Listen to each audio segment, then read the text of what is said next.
नमस्कार, न्यूज़रूम में आप सभी का स्वागत है। प्रतिष्ठित बागेश्वर धाम के प्रमुख धीरेन्द्र कृष्ण शास्त्री ने अयोध्या में बन रहे भव्य राम मंदिर को हिंदुओं की बड़ी जीत करार देते हुए कहा है कि यह उत्सव दीपावली से भी बहुत खास है, क्योंकि इस दिन का सैकड़ों वर्षों से इंतजार था। उन्होंने कहा कि दुनिया भर के सभी राम भक्त और भारतीयों को अब 22 जनवरी का इंतजार है। उन्होंने कहा कि यह हिंदुओं और सनातनियों के लिए सबसे बड़ी जीत की तरह है। पश्चिमी उत्तर प्रदेश के नोएडा में मीडिया से बातचीत में धीरेन्द्र कृष्ण शास्त्री ने कहा कि भगवान राम राजनीति का विषय नहीं है। उन्होंने कहा कि धर्म से राजनीति चलती है, राजनीति से धर्म नहीं चलता। उन्होंने कहा कि भगवान राम की स्वयं की नीति है मर्यादा, एकता, संप्रभुता और विश्व में शांति। उन्होंने कहा कि हमारे श्री राम मर्यादा पुरुषोत्तम है, वह जातिवाद से ऊपर हैं, वह संपूर्ण विश्व की एकता पर विश्वास करते हैं, वह अधर्म करने वालों को ठिकाने लगाते हैं और राम शबरी के झूठे बेर खाते हैं, नर होकर वानर का मान बढ़ाते हैं। श्री सीताराम बागेश्वर धाम की जय। हम कोई महात्मा नहीं है, साधु नहीं है, लेकिन प्रत्येक भारतीय सनातनियों की ये पहचान है। कंठी माला, मस्तक पर तिलक, ये पोटली हमारे गुरुदेव भगवान की दी हुई मालाओं की है। इसमें मालाएं हैं, आदि आदि चीजें हैं जो गुरुदेव भगवान ने हमको प्रसाद रूप में दी थी, जिनके प्रभाव और प्रभुत्व से हम जन कल्याण के लिए मानव जीवन की दैहिक दैविक भौतिक समस्याओं के समाधान का रास्ता बतला पाते हैं अथवा लोगों को मार्गदर्शन दे पाते हैं। ये उस तपोबल की पोटली है पूज्य गुरुदेव भगवान की, हमारी निजी कोई तपस्या नहीं। जी, चूंकि राम दरबार है आपके गले में और राम मंदिर का उद्घाटन होना है, प्राण प्रतिष्ठा होनी है भगवान श्री राम की मूर्ति की अयोध्या में, ये जो एक उत्सव है इसको लेकर के आप, चूंकि आपको निमंत्रण मिला है, आप वहां पर शायद जाएंगे भी, जा रहे हैं। उत्सव है, इसको किस तरह से आप देखते हैं? ये आज तक की समस्त सनातनियों की, हिंदुओं की सबसे बड़ी विजय है, सबसे बड़ी जीत है।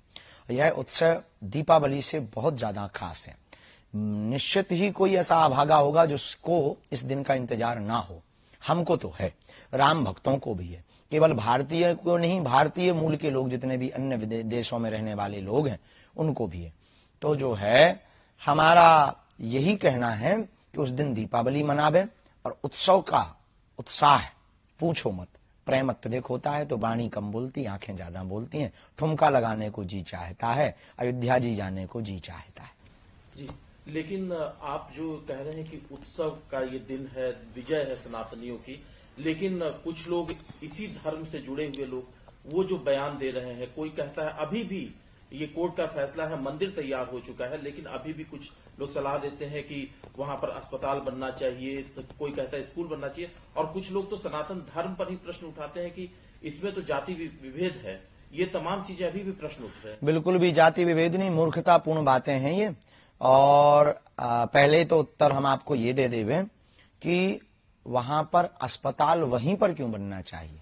मस्जिदों पे बनवाओ, चर्चों पे बनवाओ। अस्पताल, विद्यालय आपको बनाने, हम इनके विरोध में नहीं, पर ये हम सबकी आस्था का केंद्र है। सबकी आस्था है, सबकी आस्था है तो हम राम भक्तों की भी आस्था है।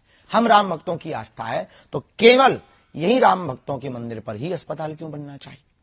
अब रही बात कि अपने ही लोग टिप्पणी उठाते, आपने ऐसा कहा, तो वो अपने नहीं है, वो रावण के खानदान के हैं। और रावण के खानदान के लोग इस प्रकार की वार्तालाप करते हैं, उनको Shem to you. Shastri ji, इसमें एक सवाल ये भी है, चूंकि कोर्ट से फैसला आया है तब मंदिर बन रहा है, लेकिन श्रेय लेने की भी बात चल रही है। कुछ लोग कहते ये भी सवाल उठा रहे हैं कि राम हमारे हैं तो राम किसके? अब आप ही बता दीजिए, चूंकि आप गुरु की श्रेणी में, तो आप ही बताइए कि राम किसके हैं? राम सबके हैं, राम जन जन के हैं, राम का विश्व है, राम व्यापक है, राम विश्व के प्रणेता है, राम विश्व के मानवों की आचार्य संगता है, राम विश्व की आधारभूत है, राम एक बहुत बड़े नायक हैं, राम एक इस देश के प्राण हैं, इस देश की श्वास है। राम सबके हैं, जिनको भी श्वास और हवा की जरूरत है उनके राम हैं। और रही बात जातिवाद के लिए राम मंदिर नहीं हो रहा, सबरी का मंदिर बन रहा, निषाद राज जी का भी मंदिर बन रहा, तो क्या ये जातिवाद के लिए बन रहा? जातिवाद के लिए मंदिर नहीं है, अपितु राम भक्तों की आस्था के लिए मंदिर है।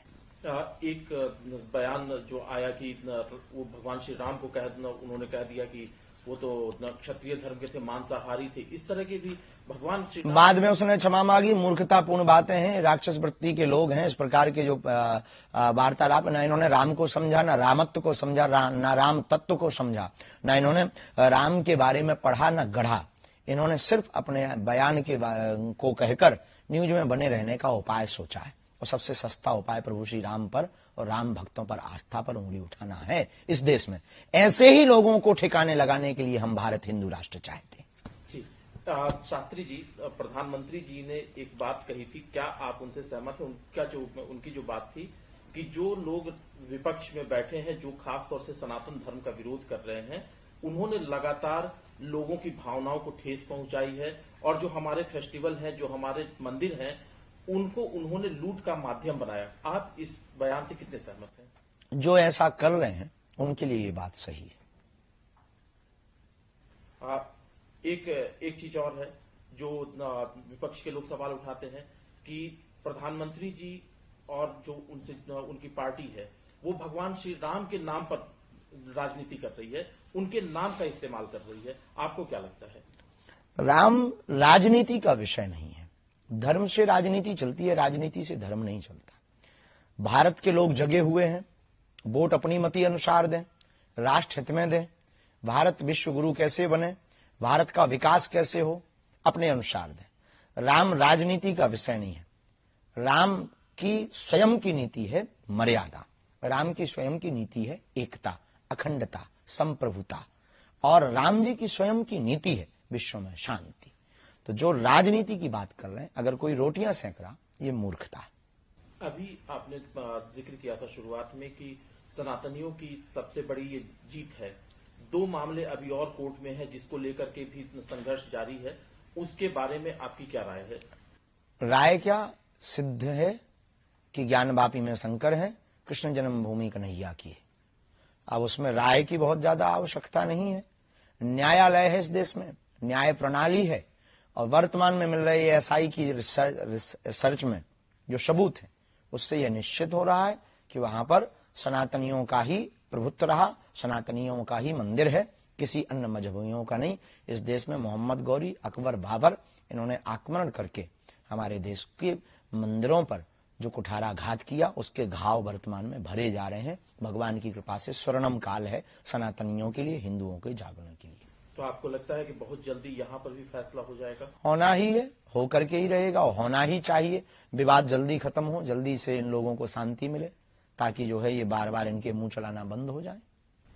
शास्त्री जी, हिंदू राष्ट्र की बात आप बार बार करते हैं, अलग अलग मंचों से भी आप कहते हैं। जो मंदिर की बात चल रही है, उस बीच असदुद्दीन ओवैसी का बयान आता है कि मस्जिदों का आबाद रखो। वो मुसलमानों से कहते हैं नहीं तो एक एक करके मस्जिदें छीन ली जाएंगी तुमसे।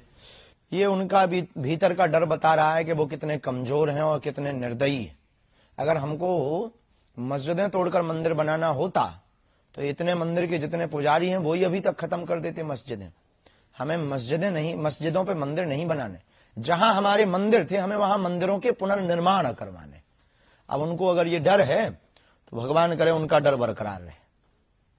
जी, एक सवाल और है सीए एनआरसी को लेकर के कि इस देश में सीए लागू हो, कुछ लोग इसका विरोध करते हैं। एक तबका कहता है कि उसके खिलाफ है, एक विशेष धर्म के खिलाफ है।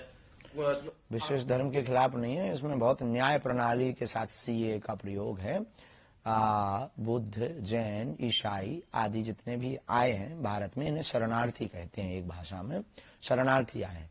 तो बांग्लादेश और पाकिस्तान आदि से आए हुए अन्य मजहब के लोग भी कुछ आए हैं, जिनका नाम नहीं हम लेना चाह रहे, जिनका भी नाम ले रहे थे उनके समाज के लोग। उनके खिलाफ नहीं है, पर उनके लिए एक बहुत सुंदर तर्क है कि तुम अपना देश छोड़ के क्यों आए, क्या आवश्यकता थी? भाई हमारे घर में भोजन भाजन की बढ़िया व्यवस्था होगी तो हम पड़ोसी के घर क्यों डेरा डालेंगे? या तो कोई तुम्हारा षड्यंत्र है, या फिर तुमको कोई कान भर रहा है, या कोई इंटरनेशनल साजिश है। तो बढ़िया है, सीए बहुत बढ़िया है। शास्त्री जी, एक राजनीतिक सवाल है, क्योंकि 2024 में लोकसभा के चुनाव भी होने हैं, राम मंदिर का निर्माण हो रहा है, ये आकलन है कि इसका प्रभाव भी रहेगा लोकसभा के चुनाव पे। आपको क्या लगता है, भारतीय जनता को जो वोट देने जाएगी, क्या उसको नरेंद्र मोदी को एक और चांस देना चाहिए?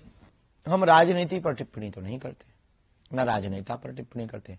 जो राष्ट्र हित की बात कर रहा, राष्ट्र हित के लिए बोल रहा, राम राज्य की स्थापना के लिए जी रहा, ऐसे व्यक्ति को भारत के संपूर्ण वोटरों को स्वविवेक के साथ अपनी मति के अनुसार वोट देना चाहिए। अब किसको देना चाहिए ये तुम्हारा विवेक, हमारे कहने से आपको वोट देना नहीं। और हम राजनीति पर टिप्पणी करके काहे को बेफिजूली में फंसे। लेकिन कुछ लोग ये राय रखते हैं कि शास्त्री जी पर्ची निकालते हैं तो राहुल गांधी और कांग्रेस की भी कभी पर्ची निकाल करके बता दें कि देखो साहब, हम पर्ची निकालते हैं मानव जीवन की दैहिक दैविक भौतिक समस्याओं के समाधान के लिए। सबको आना चाहिए, जिन्हें निकलवानी है वो आए। अब आपके कहने से नहीं हम निकालेंगे, जिनको निकलवानी है वो हमारे पास आए, हम बिल्कुल बारे में उनके बताएंगे। जो हमें चेतना के बल पे, शक्ति के बल पर पता लगेगा हम बोलेंगे, और जो बोलेंगे वो सत्य होगा। ये हनुमान जी की कृपा। एक सवाल आखिरी है, चूंकि राम अयोध्या में आ रहे हैं, अपने भवन में जा रहे हैं, राम राज्य को लेकर के कि राम राज्य की स्थापना कैसे हो, सिर्फ राम के आने से राम राज्य की स्थापना नहीं होगी, क्या संदेश देना चाहेंगे आप? राम राज्य की स्थापना होगी, अमीर और गरीब को छांटा जाए और गरीबों का भला किया जाए और जातिवाद को खत्म किया जाए। जातिवाद की रोटी सेंकने वालों के मुंह पर जोरदार तमाचा लगवाया जाए कानून के द्वारा। और भारत में राम राज्य की स्थापना, ये जो राम जी के ऊपर टिप्पणी उठाते हैं, इनके लिए कठोर कानून बनाया जाए और तीर्थों को स्वच्छ पवित्र किया जाए और तीर्थ क्षेत्र में बिकने वाली मांस मदिरा पर पूर्ण प्रतिबंध लगाया जाए और गरीबों को पूर्ण अधिकार दिया जाए, चाहे वो किसी भी जाति का हो, किसी भी वर्ग का हो, किसी भी मजहब का, तो भारत हिंदू राष्ट्र बनेगा और राम राज्य होगा। लेकिन जातिगत जनगणना की बात हो जाती है ना, जब इस तरह की बातें होती। जातिगत जनगणना की जगह अमीर और गरीब की जनगणना होनी चाहिए और गरीबों की जनगणना करके उनको लाभ देना चाहिए। अयोध्या में आ रहे हैं, अपने भवन में, अयोध्या में तो वो थे ही, उल्लास है आपके, आप अपने हृदय का जो उल्लास है वो किस तरह से व्यक्त करेंगे? राम जी तो अवध में विराज रहे। पहले लोग कहते थे कि राम लला हम आएंगे, मंदिर वहीं बनाएंगे, अब बन गया है भगवान की कृपा से। राम लला आ रहे हैं 22 तारीख को और हिंदुओं को जगा रहे हैं हनुमान जी की कृपा से। अभी वर्तमान में एक गीत बहुत चल रहा है, 2 लाइन उसकी सुना देते हैं। अरे मेरी झोपड़ी के भाग आज खुले जाएंगे, राम आएंगे। मेरी झोपड़ी के भाग्य आज खुले जाएंगे, राम आएंगे। राम आएंगे आएंगे राम आएंगे, राम आएंगे आएंगे राम आएंगे। मेरी झोपड़ी के भाग्य आज खुले जाएंगे, राम आएंगे। ये भाव बहुत ज्यादा सबरी माता का ये भाव है और सब लोग उस दिन का इंतजार कर रहे हैं। बड़ी दिव्यता भव्यता के साथ प्रभु श्री राम जी विराजमान हो रहे हैं। और हमको तो अयोध्या में जाकर एक ही बात याद आती, सीताराम जी की प्यारी राजधानी लागे, महारानी लागे, मन मीठो मीठो सरजू जी को पानी लागे। सीताराम जी की प्यारी राजधानी लागे, महारानी लागे, मन मीठो मीठो सरजू जी को पानी लागे। धन्य कौशल्या धन्य कैकेयी धन्य सुमित्रा मैया, धन्य भूप दशरथ जी की अंगना खेलत चारों भैया। हाँ खेलत चारों भैया, गुड़धानी लागे, बड़ी प्यारी लागे, मन मीठो मीठो सरजू जी को पानी लागे। श्री सीताराम। अगर आप भी लेना चाहते हैं देश दुनिया की तमाम जानकारी तो आज ही सब्सक्राइब करें हमारे चैनल को। साथ ही नीचे दिए बेल आइकन को जरूर दबाएं ताकि हर अपडेट आप तक पहुंच सके।